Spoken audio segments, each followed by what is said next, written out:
नमस्ते, वणक्कम।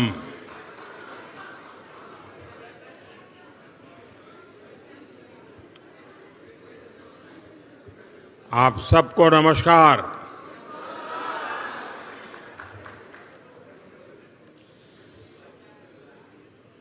इंडोनेशिया आने के बाद,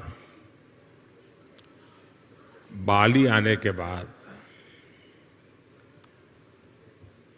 हर हिंदुस्तानी को एक अलग ही अनुभूति होती है, एक अलग ही एहसास होता है।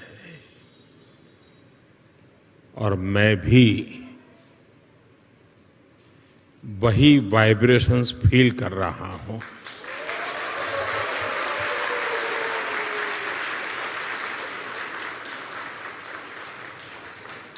जिस जगह के साथ भारत का हजारों वर्षों का रिश्ता रहा हो और जिसके बारे में सुनते रहते हो कि हजारों साल में अनेक पीढ़ियां आई चली गई, लेकिन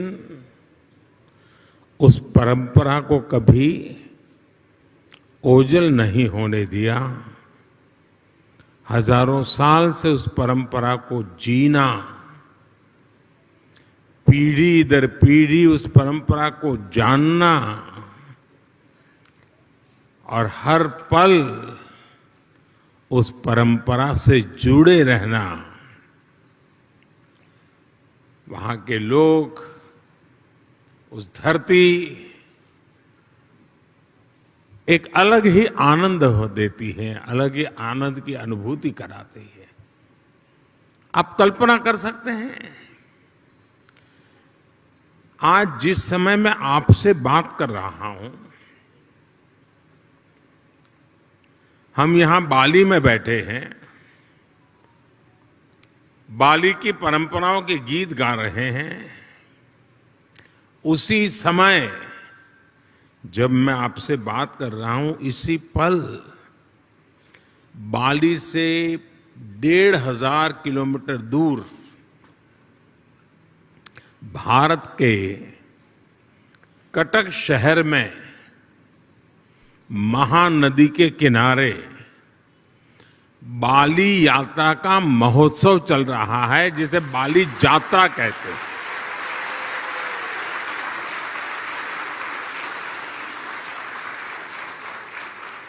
और ये बाली यात्रा है क्या? ये महोत्सव भारत और इंडोनेशिया के बीच हजारों वर्षों के ट्रेड रिलेशंस को सेलिब्रेट करता है। इंडोनेशिया के लोग इस बार की बाली यात्रा के फोटो इंटरनेट पर देखेंगे तो उन्हें वाकई गर्व होगा, आनंद होगा, उत्साह से भर जाएंगे। और कई वर्षों बाद, बीच में कोरोना के कारण जो दिक्कतें आई, उसके कारण कुछ रुकावटें आई थी, और अब कई वर्षों बाद बाली यात्रा, ये महोत्सव उड़ीसा में बहुत ही बड़े स्केल पर भव्यता के साथ, दिव्यता के साथ, लाखों लोगों की भागीदारी के साथ, मास पार्टिसिपेशन के साथ अभी मनाया जा रहा है। मुझे बताया गया कि वहां के लोग ये बाली यात्रा के स्मरण में एक स्पर्धा चला रहे हैं। कहते हैं कि कागज के नाव बना करके बहाए जाएंगे, और वो वर्ल्ड रिकॉर्ड करने के मूड में है। इसका मतलब ये हुआ कि उड़ीसा में आज जो लोग इकट्ठा हुए हैं, उनका शरीर वहां है, लेकिन मन बाली में है, आप लोगों के बीच में है। साथियों, हम लोग अक्सर बातचीत में कहते हैं इट्स अ स्मॉल वर्ल्ड, ऐसा ही शब्द है, it's a small world. Bharat और इंडोनेशिया के संबंधों को देखें तो ये शब्द नहीं है, ये हमें सच्चाई नजर आती है, सटीक बैठता है। समंदर की विशाल लहरों ने भारत और इंडोनेशिया के संबंधों को लहरों की तरह ही उमंग से भरा है, जीवंत रखा है। कभी थकान महसूस नहीं हुई, वो लहरें जैसे चलती रहती हैं, हमारा नाता भी वैसा ही जीवंत रहता है।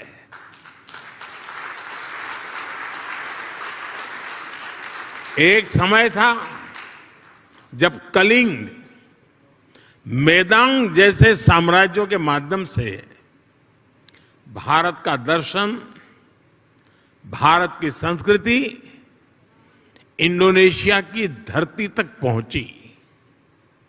आज एक ये समय है जब भारत और इंडोनेशिया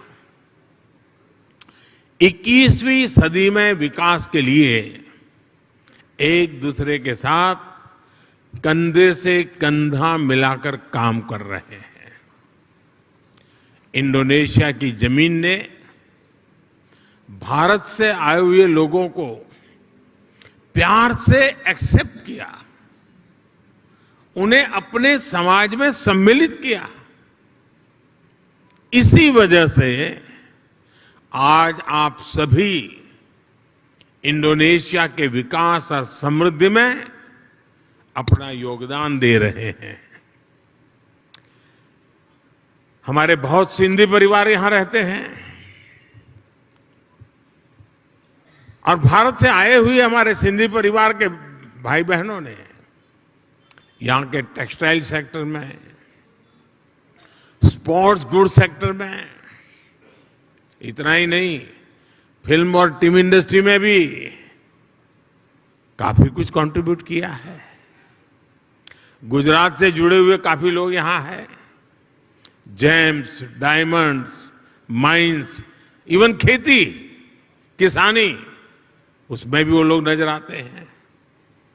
भारत से आए हुए engineers, chartered accountants, professionals Indonesia के विकास के सहयात्री बने हुए हैं। कितने ही तमिल भाषी कलाकार यहां की संस्कृति, यहां के आर्ट्स को और समृद्ध करने में अपना योगदान दे रहे हैं। मुझे याद है जब 3-4 साल पहले इंडोनेशिया के बप्पा नयोमान न्यू आर्टा जी को भारत ने पद्मश्री से सम्मानित किया था। उस समय भारत का राष्ट्रपति भवन तालियों की गड़गड़ाहट से गूंजता ही रहता था। उनकी बनाई कलाकृति गरुड़ विष्णु केनकाना का कोई शायद हिंदुस्तानी ऐसा नहीं होगा जो उसकी प्रशंसा न करता हो। ऐसे ही इंडोनेशिया के वायन दिव्या और आगुस इंदिरा उदयन जी, उनको जब पद्म सम्मान मिला था तो मुझे उनके बारे में काफी कुछ जानने का, निर्णय करने से पहले मुझे काफी कुछ उनके विषय में जानने का मौका मिला। आगुस इंदिरा उदयन जी, आप भली भांति परिचित हैं उनसे, और आज यहाँ मौजूद भी हैं। वो बाली में महात्मा गांधी के विचारों को आगे बढ़ाने के लिए जी जान से जुटे हुए हैं।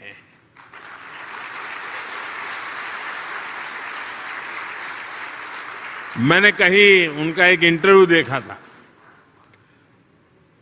उसमें वो कह रहे थे कि भारत की सबसे बड़ी विशेषता अतिथि देवो भव की है। यानी अतिथि देवो भव, ये भावना जो है ये हर भारतीय के रगों में है। अपनत्व का ये भाव प्रकट होता है। मुझे इंटरव्यू पढ़ के अच्छा लगा, लेकिन मुझे एक ही बात और भी बतानी चाहिए। अपनत्व के विषय में भारत की तारीफ हो रही होगी, लेकिन इंडोनेशिया के इंटरव्यू पढ़ के अच्छा लगा, लेकिन मुझे एक ही बात और भी बतानी चाहिए।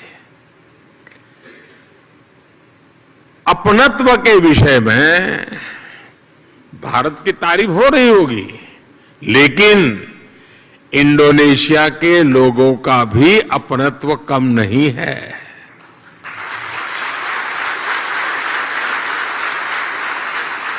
जब मैं पिछली बार जाकार्ता में आया था, इंडोनेशिया के लोगों ने जो स्नेह दिया, जो प्यार दिया, मैंने उसे करीब से देखा था, महसूस किया था। इतना मान, सम्मान, प्यार, स्नेह, अपनापन, क्या कुछ नहीं था। और मुझे याद है, राष्ट्रपति जोको विडोडो जी के साथ पतंग उड़ाने में मुझे जो मजा आया था, हम दोनों पतंग उड़ाने चले गए थे, वो अद्भुत था।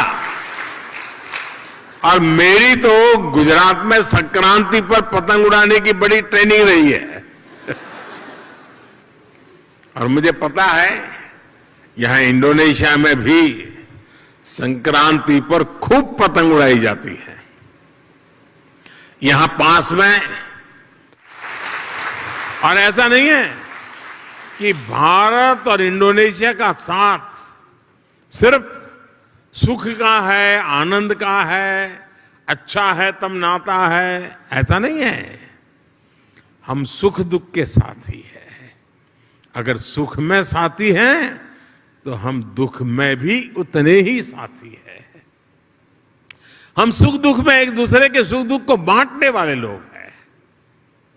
जब 2018 में इंडोनेशिया में इतना बड़ा भूकंप आया, तो भारत ने तुरंत ऑपरेशन समुद्र मैत्री शुरू किया था। इसलिए ही उस साल में जकार्ता आया था, और तब मैंने एक बात कही थी। मैंने कहा था कि भारत और इंडोनेशिया में 90 नॉटिकल मील का फासला भले हो, लेकिन हकीकत तो ये है, हम 90 नॉटिकल मील दूर नहीं है, हम 90 नॉटिकल मील पास है।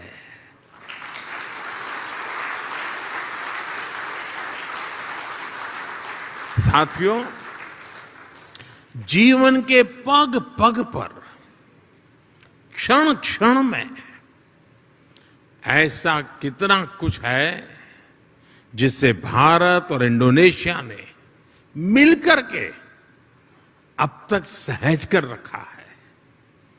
बाली की ये भूमि महर्षि मार्कंडेय और महर्षि अगस्त्य के तप से पवित्र है।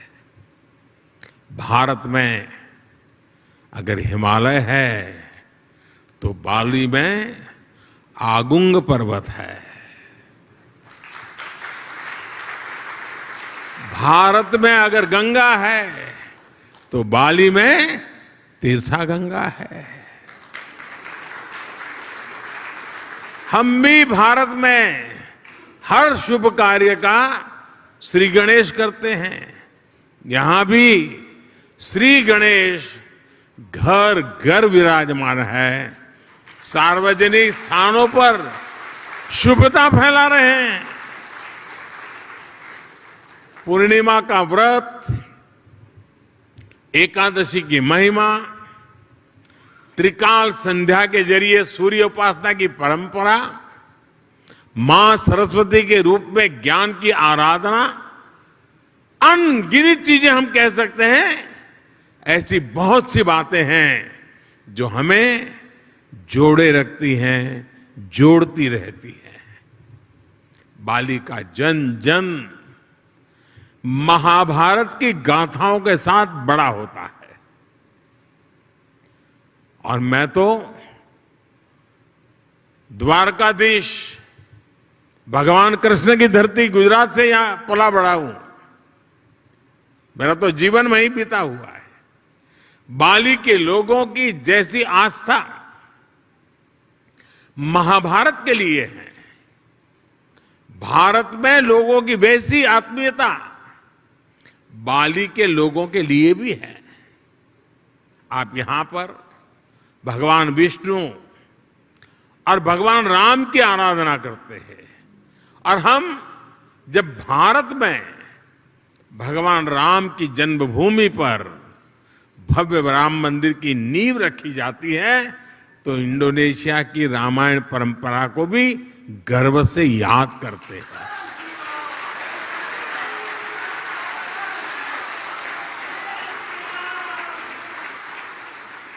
कुछ साल पहले जब भारत में रामायण फेस्टिवल का आयोजन हुआ था, तो इंडोनेशिया के भी कई कलाकार, यहां से कई कलावृंद भारत आए थे, और अहमदाबाद में, हैदराबाद में, लखनऊ में, अनेक शहरों में वो अपना कार्यक्रम करते करते वो अयोध्या आए थे।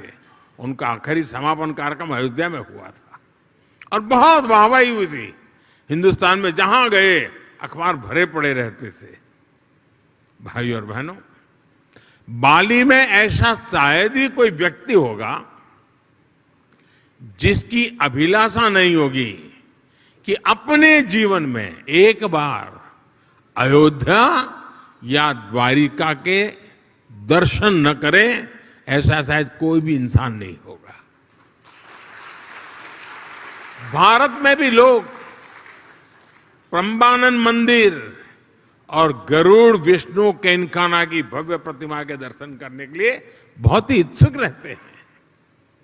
कोरोना काल से पहले एक साल में ही 5 लाख से ज्यादा भारतीयों का अकेले बाली आना ही इसकी गवाही देता है।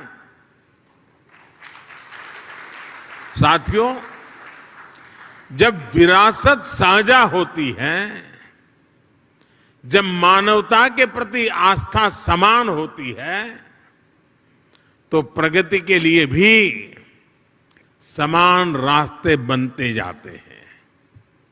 कुछ महीने पहले ही 15 अगस्त को भारत ने अपनी स्वतंत्रता के 75 साल पूरे किए हैं। इंडोनेशिया का इंडिपेंडेंस डे भारत के स्वतंत्रता दिवस के 2 दिन बाद 17 अगस्त को आता है, लेकिन इंडोनेशिया को भारत से 2 साल पहले स्वतंत्र होने का सौभाग्य मिला हुआ था।